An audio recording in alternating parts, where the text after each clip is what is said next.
Aujourd'hui, une page d'histoire s'écrit encore au Moyen-Orient. Une petite terre, minuscule sur la carte du monde, mais immense dans la mémoire de l'humanité. Ici, entre la Méditerranée et le désert, deux peuples se regardent depuis des générations. Chacun porte ses blessures, chacun porte ses rêves, chacun clame « Cette terre est la mienne ». C'est l'histoire de la Palestine et d'Israël. Une histoire qui n'est pas seulement une affaire de frontières ou de politique. C'est une histoire humaine, une histoire de peur et d'espoir, une histoire de guerre et de paix brisée, une histoire qui nous force tous à réfléchir car elle touche à l'essentiel, la justice, la liberté, la dignité. Imaginez un journaliste debout au milieu de Jérusalem. Derrière lui, un mur de béton sépare des familles. Devant lui, des enfants jouent avec des pierres, faute de jouets.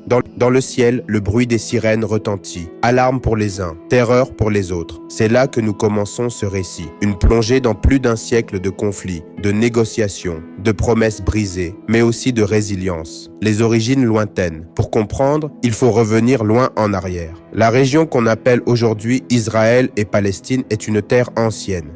Ici sont nées trois religions qui ont façonné le monde. Le judaïsme, le christianisme, l'islam. Chaque pierre porte une mémoire. Jérusalem, Hébron, Bethléem, autant de noms qui résonnent comme sacrés pour des milliards d'êtres humains. Pour les Juifs, c'est la terre promise, héritée des récits bibliques, le cœur de leur identité spirituelle et nationale. Pour les Palestiniens, c'est la terre de leurs ancêtres, cultivée et habitée depuis des siècles. Ici, les oliviers racontent des histoires de famille. Ici, les mosquées et les églises témoignent d'une longue cohabitation. Pendant des siècles, cette région appartenait à l'Empire ottoman. Les populations musulmanes, chrétiennes et juives y vivaient souvent dans une paix relative. Mais à la fin du 19e siècle, un mouvement nouveau naît en Europe. Le sionisme. Le sionisme et les promesses contradictoires. Le sionisme est un mouvement politique et idéologique porté par des juifs européens. Fatigués de l'antisémitisme, des discriminations, des violences, ils rêvent de revenir sur la terre promise et d'y bâtir un foyer national juif. Theodor Herzl, l'un des fondateurs, écrit en 1896 « Les Juifs ont besoin d'un État à eux ou ils disparaîtront ». À la même époque, les Arabes de Palestine vivent depuis des générations sur ces terres. Ils cultivent, commercent, élèvent leurs enfants. Ils n'imaginent pas qu'un jour, une vague d'immigration massive va bouleverser leur monde. La Première Guerre mondiale change tout. En 1917, le Royaume-Uni, qui combat l'Empire ottoman, publie la déclaration Balfour. Ce document promet de soutenir l'établissement d'un foyer national juif en Palestine. Mais dans le même temps, les Britanniques avaient déjà promis aux Arabes, par les accords Hussein-McMahon, de leur donner l'indépendance s'ils se révoltaient contre les Ottomans. Deux promesses contradictoires, deux bombes à retardement, entre deux guerres mondiales. À partir de 1920, la Palestine passe sous mandat britannique. Les arrivées de Juifs fuyant les pogroms d'Europe s'accélèrent. Les tensions grandissent. Les Arabes craignent de devenir minoritaires sur leur propre terre. Des révoltes éclatent. Dans les années 1930, la situation devient explosive. D'un côté, les Juifs fuient l'antisémitisme croissant en Europe, en particulier l'Allemagne nazie. De l'autre, les Palestiniens voient leurs terres confisquées et leur avenir menacé. Des affrontements sanglants se multiplient. Les Britanniques tentent d'arbitrer mais échouent. Les promesses faites aux deux camps deviennent impossibles à tenir.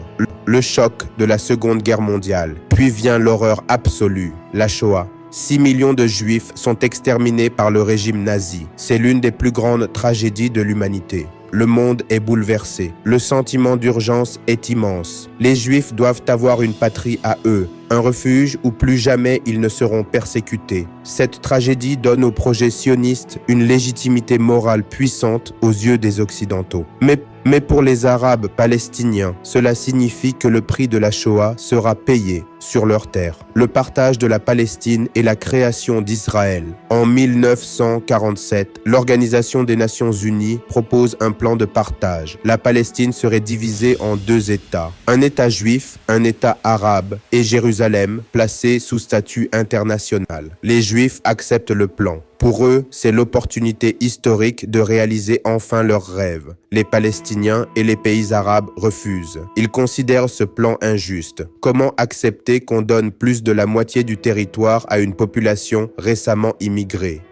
le 14 mai 1948, David Ben-Gourion proclame l'indépendance d'Israël. Pour les Israéliens, c'est une renaissance après 2000 ans d'exil et de persécution. Pour les Palestiniens, c'est la Nakba, la catastrophe. Plus de 700 000 Palestiniens fuient ou sont expulsés de leur village. Des centaines de localités palestiniennes sont détruites. Dans les pays voisins, les armées arabes interviennent. C'est la première guerre israélo-arabe. Israël parvient à s'imposer.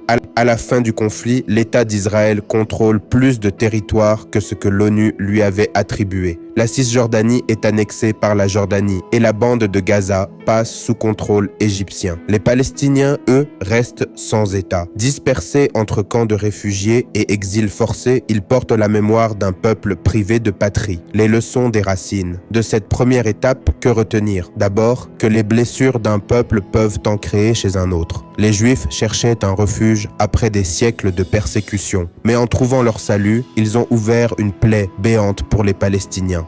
Ensuite, que les promesses non tenues des grandes puissances laissent des cicatrices de sang qui durent des générations. Les promesses britanniques contradictoires ont préparé le terrain d'un conflit qui, encore aujourd'hui, déchire la région. Enfin, que la paix est fragile lorsqu'elle repose sur l'injustice. Un peuple déplacé, humilié, ne peut accepter éternellement le silence. Les grandes guerres. La première guerre israélo-arabe, 1948 à 1949, la naissance dans le sang. Le 14 mai 1948, David Ben-Gourion proclame l'indépendance d'Israël. Le lendemain, les armées de 5 pays arabes, Égypte, Jordanie, Syrie, Liban et Irak, franchissent les frontières. Pour eux, il s'agit de défendre le peuple palestinien et d'empêcher la création d'un État juif sur une terre qu'ils considèrent arabe. Israël, jeune État sans véritable armée nationale, mobilise dans l'urgence. Les survivants de la Shoah, à peine sortis des camps de la mort, prennent les armes. L'enjeu est vital, survivre ou disparaître. Après plusieurs mois de combat, contre toute attente, Israël l'emporte. Non seulement il survit, mais il gagne du territoire par rapport au plan de partage de l'ONU. Les Palestiniens, eux, vivent la Nakba, la catastrophe.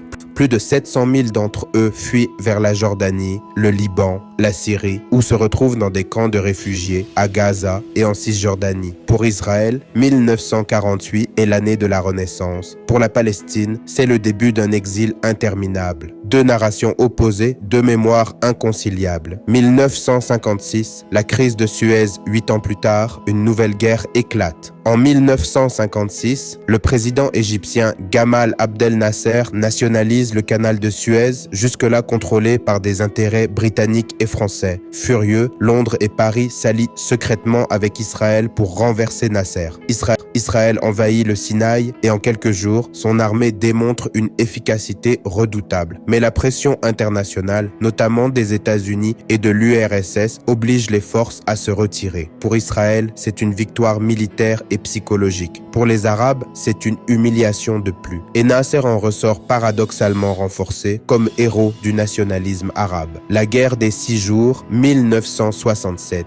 Un basculement décisif, juin 1967. Les tensions sont à leur comble. L'Égypte ferme le détroit de Tiran aux navires israéliens et mobilise son armée dans le Sinaï. La Syrie et la Jordanie se joignent à la confrontation. Israël se sent encerclé. Le 5 juin, Israël lance une attaque préventive. En 6 jours, son armée écrase les armées arabes. Le bilan territorial est immense. Israël conquiert Jérusalem-Est, la Cisjordanie et Gaza. Il prend le plateau du Golan à la Syrie et il occupe le Sinaï égyptien. Israël triple presque sa taille en moins d'une semaine. L'ONU appelle au retrait, mais Israël conserve les territoires, considérés comme occupés. Pour les Palestiniens, c'est un nouveau drame. Non seulement ils n'ont pas d'État, mais désormais, leurs terres restantes sont sous occupation directe. Jérusalem-Est, avec ses lieux saints musulmans et chrétiens, passe sous contrôle israélien. 1967 est un tournant. Désormais, le conflit n'est plus seulement entre Israël et les pays arabes, mais entre Israël et les Palestiniens eux-mêmes, qui vivent l'occupation au quotidien.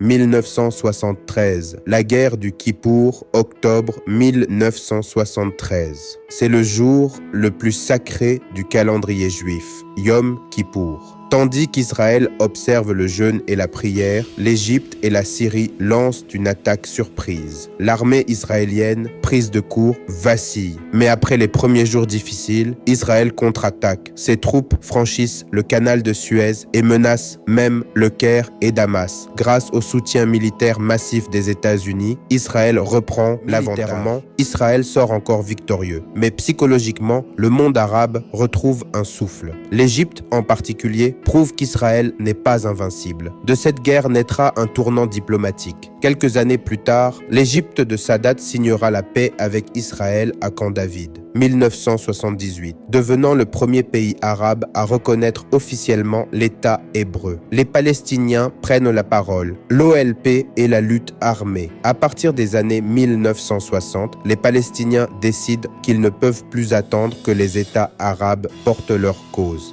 Ils créent l'OLP, Organisation de libération de la Palestine, dirigée par Yasser Arafat. Leur stratégie, lutter eux-mêmes, par la guérilla et parfois le terrorisme, pour libérer leurs terres. Les détournements d'avions, les attentats et les attaques contre Israël se multiplient. Le monde découvre ainsi un mot qui deviendra tristement célèbre, terrorisme. Pour Israël, l'OLP est une organisation terroriste. Pour les Palestiniens, c'est la voix d'un peuple sans État, réduit au silence. 1987, la première intifada. Décembre 1987, dans un camp de réfugiés de Gaza, un accident de la route impliquant un camion militaire israélien déclenche une révolte populaire. En quelques jours, la colère se propage en Cisjordanie et à Gaza. C'est le début de la première intifada, littéralement soulèvement. Des milliers de jeunes Palestiniens se lèvent. Ils n'ont pas de chars, pas d'armes lourdes. Ils affrontent l'armée israélienne avec des pierres et des cocktails Molotov. Les images font le tour du monde. Des adolescents jetant des pierres face à des soldats armés jusqu'aux dents. Israël réprime durement. Des centaines de Palestiniens sont tués. Des milliers sont arrêtés. Mais l'intifada change la perception internationale. On ne voit plus seulement un conflit entre États, mais un peuple opprimé luttant pour sa dignité. 2000, la deuxième intifada, après les accords d'Oslo, dans les années 1990, beaucoup espéraient enfin une paix durable. Mais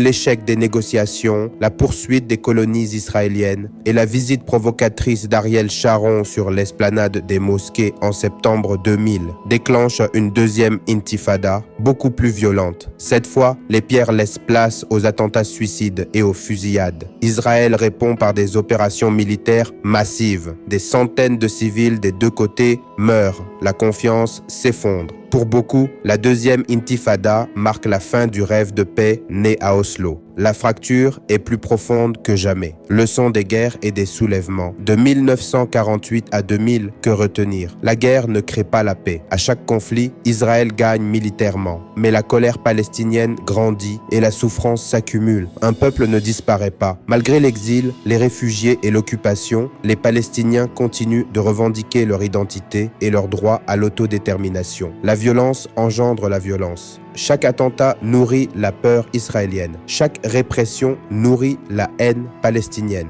L'image du monde change. Dans les années 1950 et 1960, Israël apparaissait comme le petit David face au Goliath arabe. Après les intifadas, il est vu comme l'occupant face à un peuple dominé. Les conséquences humaines, sociales et économiques, les réfugiés, un peuple en exil. Depuis 1948, plus de 700 000 Palestiniens ont été contraints de quitter leur maison, leur village, leur champ. Aujourd'hui, ils sont plus de 6 millions dispersés dans le monde arabe et au-delà. On les appelle les réfugiés palestiniens. Dans les camps du Liban, de Jordanie, de Syrie, de Gaza ou de Cisjordanie, plusieurs générations sont nées et ont grandi sans jamais voir la terre de leurs ancêtres. Ces camps, initialement temporaires, sont devenus permanents. Des villes de tentes sont devenues des labyrinthes de béton où s'entassent des familles entières. Un vieil homme y raconte: « J'avais 10 ans quand nous avons fui. J'ai gardé la clé de notre maison. Elle est là, autour de mon cou. Je la transmettrai à mes enfants, puis à mes petits-enfants. Un jour, nous reviendrons. »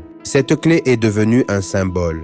celui d'un droit au retour que les Palestiniens revendiquent encore et qu'Israël refuse, craignant d'être submergé démographiquement. La vie sous occupation. En Cisjordanie et à Gaza, la vie quotidienne est rythmée par l'occupation militaire. Postes de contrôle, couvre-feu, arrestations arbitraires. Des familles doivent passer des heures chaque jour pour franchir un checkpoint et aller travailler, étudier ou même se faire soigner. Les colonies israéliennes construites sur les terres palestiniennes occupées continuent de s'étendre. Chaque colonie est protégée par l'armée, reliée par des routes interdites aux Palestiniens. Cela fragmente le territoire, rendant quasi impossible la création d'un État viable. À Gaza, la situation est encore plus dramatique. Depuis 2007, ce petit territoire est soumis à un blocus israélien et égyptien. 2 millions d'habitants y vivent enfermés, sans aéroport, avec des coupures d'électricité fréquentes, une eau souvent polluée et un chômage massif. Les guerres successives avec Israël y ont détruit une grande partie des infrastructures. Pour beaucoup, Gaza est devenue la plus grande prison à ciel ouvert du monde. Les blessures psychologiques. Au-delà des chiffres et des cartes, il y a les blessures invisibles, les traumatismes. Des enfants grandissent en entendant les bombes, avant même d'apprendre à lire. Des mères enterrent leurs fils, puis doivent continuer à nourrir le reste de la famille. Un psychologue de Gaza raconte: ici, chaque enfant de 10 ans a déjà vu la mort. Chaque adolescent connaît le son d'un drone. Chaque adulte vit avec la peur de perdre tout en une seconde. Côté israélien, la peur est aussi présente. Les attentats suicides, les roquettes tirées depuis Gaza, les guerres répétées créent un climat d'angoisse permanent. Des générations d'Israéliens grandissent avec l'idée que leur survie est toujours menacée. Deux peuples, deux traumatismes, deux sociétés façonnées par la peur et la douleur. L'économie brisée, l'occupation et les guerres ont un prix économique énorme. En Cisjordanie et à Gaza, l'économie palestinienne est dépendante d'Israël. Les restrictions sur les mouvements, les importations et exportations étouffent l'initiative privée. Le chômage à Gaza dépasse souvent 50%. Les jeunes diplômés n'ont presque aucune perspective. Beaucoup rêvent d'émigrer mais ne peuvent pas sortir. En Cisjordanie, certains Palestiniens trouvent du travail en Israël, mais souvent dans des conditions précaires et sans droits sociaux complets. Côté israélien, la guerre a aussi un coût. Israël dépense des milliards chaque année pour sa sécurité et son armée. L'économie israélienne est dynamique dans la technologie et l'innovation, mais une grande partie des ressources est engloutie dans la défense. Les divisions internes. Le conflit a aussi fracturé les Palestiniens entre eux. Depuis 2007, la Cisjordanie est dirigée par l'autorité palestinienne, dominée par le Fatah, tandis que Gaza est sous contrôle du Hamas. Deux visions différentes, deux stratégies opposées. Le Fatah mise sur la diplomatie et les négociations. Le Hamas prône la résistance armée. Cette division affaiblit la cause palestinienne, car les deux autorités se disputent le pouvoir au lieu de présenter un front uni. En Israël aussi, les divisions sont fortes. Une partie de la société veut la paix et défend la solution à deux États. Une autre croit que toute la terre, du Jourdain à la mer, appartient au peuple juif et refuse tout compromis. Les débats politiques y sont féroces. L'impact régional et international. Le conflit israélo-palestinien dépasse largement ses frontières. Dans le monde arabe, il a longtemps été un symbole d'unité, mais aussi de frustration. Les réfugiés palestiniens ont influencé la politique des pays voisins, parfois jusqu'à provoquer des guerres civiles, comme au Liban. Dans le monde musulman, la cause palestinienne reste centrale. Elle nourrit la colère contre l'Occident, accusé de soutenir Israël sans condition. Elle inspire aussi des mouvements radicaux qui s'en servent comme justification. À l'échelle internationale, ce conflit cristallise les débats sur la justice, le droit international et les droits humains. Il met en lumière le double standard des puissances, capables de défendre la souveraineté d'un pays en Europe, mais de fermer les yeux sur l'occupation en Palestine, la culture de la résistance. Malgré tout, les Palestiniens n'ont pas seulement survécu. Ils ont créé, dans la littérature, la musique, la peinture, la poésie, ils expriment leur douleur et leur espoir. Mahmoud Darwich, poète national palestinien, écrivait « Nous souffrons d'un mal incurable, l'espérance ».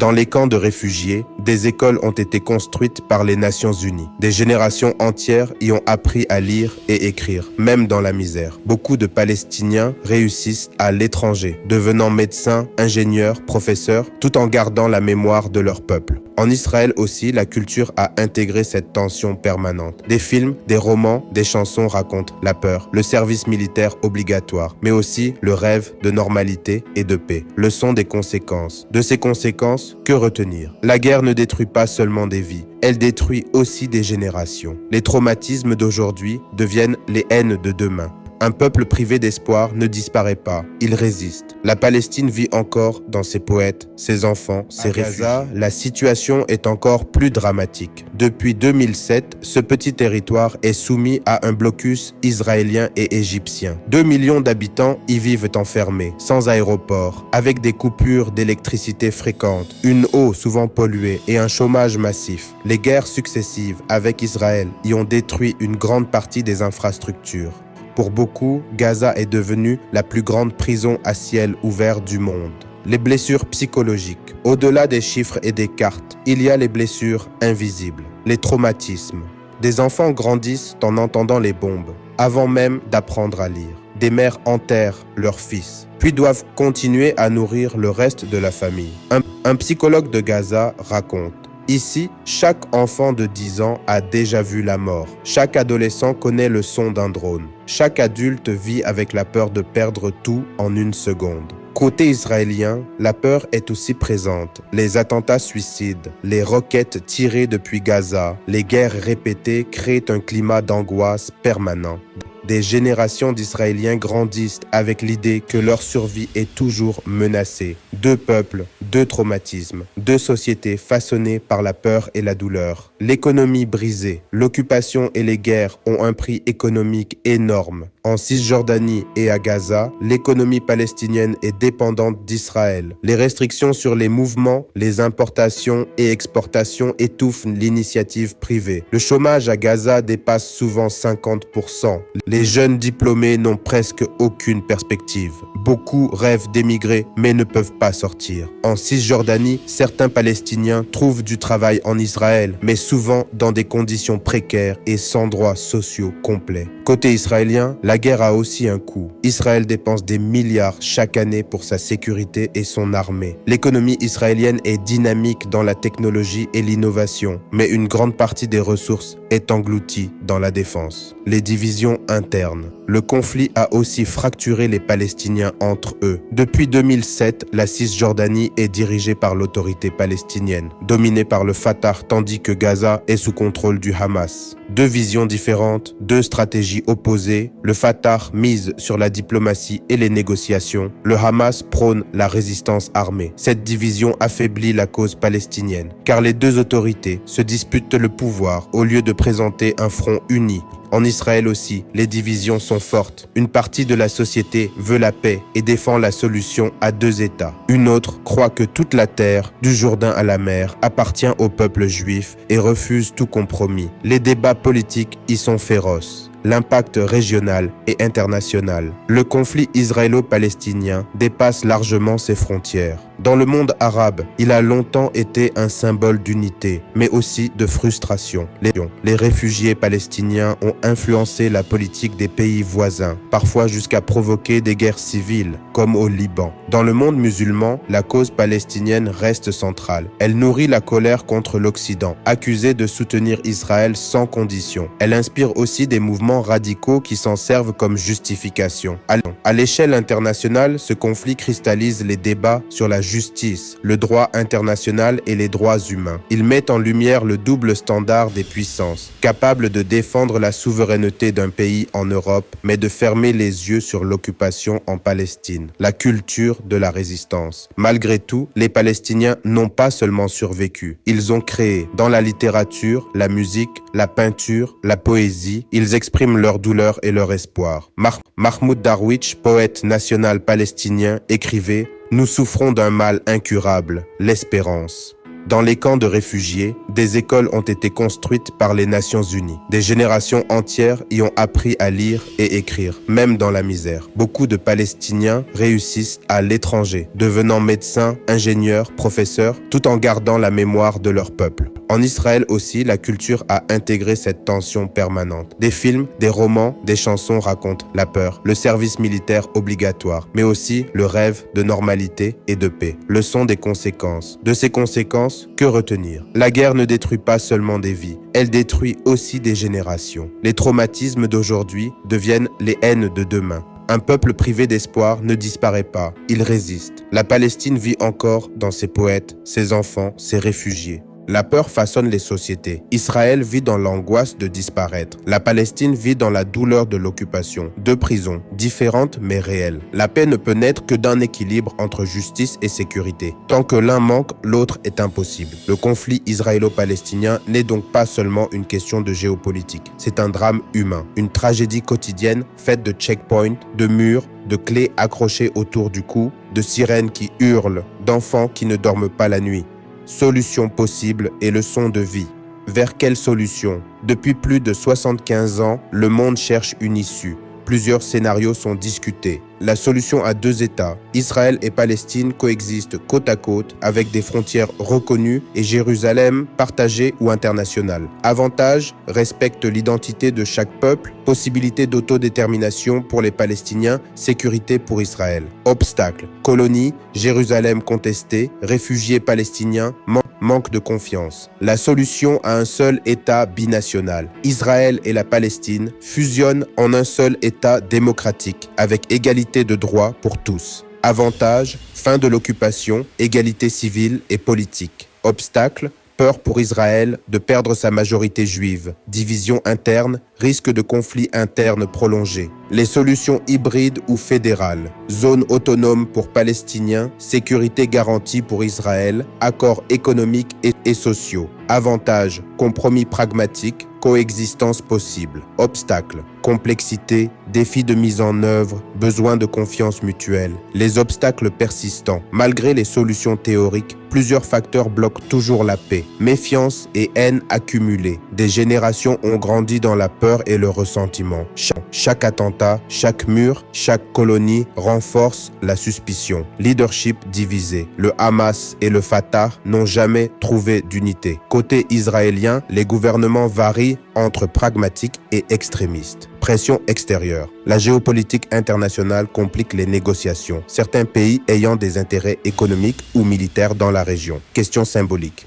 Jérusalem, les lieux saints, le droit au retour des réfugiés restent des points explosifs. Quelques signes d'espoir. Malgré les difficultés, des éléments positifs existent. Reconnaissance diplomatique. Des pays comme la France, l'Espagne ou l'Irlande reconnaissent la Palestine. Les pays arabes signent des accords de normalisation tout en laissant ouverte la possibilité d'un État palestinien.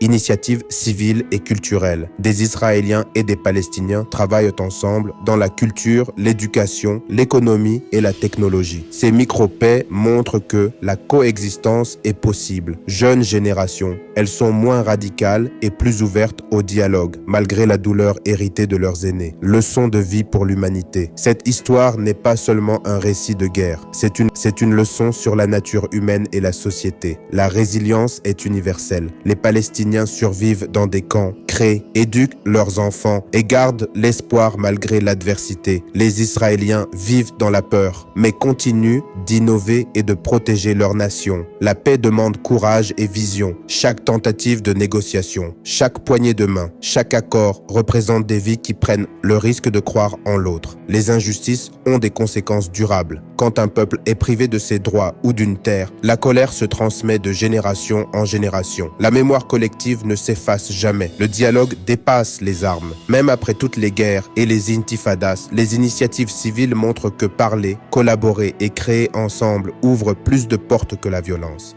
La symbolique compte autant que la réalité. Une clé, un mur, un drapeau, une poignée de main. Tous sont chargés d'histoire et de sens, capables de nourrir l'espoir ou la haine.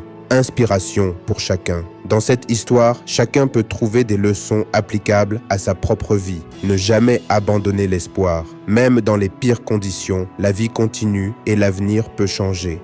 Apprendre de la résilience des autres. Les Palestiniens et les Israéliens montrent que même sous pression extrême, l'homme peut continuer à créer et à vivre. Chercher la justice avant la victoire. La paix durable ne peut venir que si elle est juste pour toutes les parties. Comprendre que les blessures du passé influencent l'avenir. Pour résoudre un conflit, il faut d'abord écouter et comprendre la mémoire de chacun.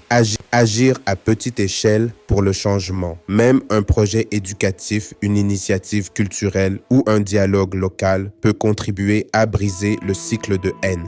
L'espoir, malgré tout, l'histoire de la Palestine et d'Israël est complexe, tragique et longue. Mais elle est aussi pleine d'enseignements universels. Derrière chaque mur, chaque sirène, chaque campagne militaire, il y a des visages, des rêves et des leçons. Le monde entier peut apprendre de ce conflit. Comment la peur et l'injustice détruisent, mais comment l'espoir et la résilience renaissent. Comment les promesses non tenues laissent des cicatrices, mais comment le courage et la volonté d'agir peuvent tracer de nouveaux chemins. Aujourd'hui, des pays reconnaissent enfin la Palestine et le dialogue continue. Le chemin est encore long, mais chaque action, chaque geste de compréhension et de coopération est un pas vers un futur où les murs tomberont et où la coexistence ne sera plus un rêve, mais une réalité. Cette histoire n'est pas terminée. Elle continue dans chaque vie, chaque choix, chaque volonté de justice. Elle nous rappelle que même dans les pires tragédies, l'homme peut choisir l'espoir, l'intelligence et la paix.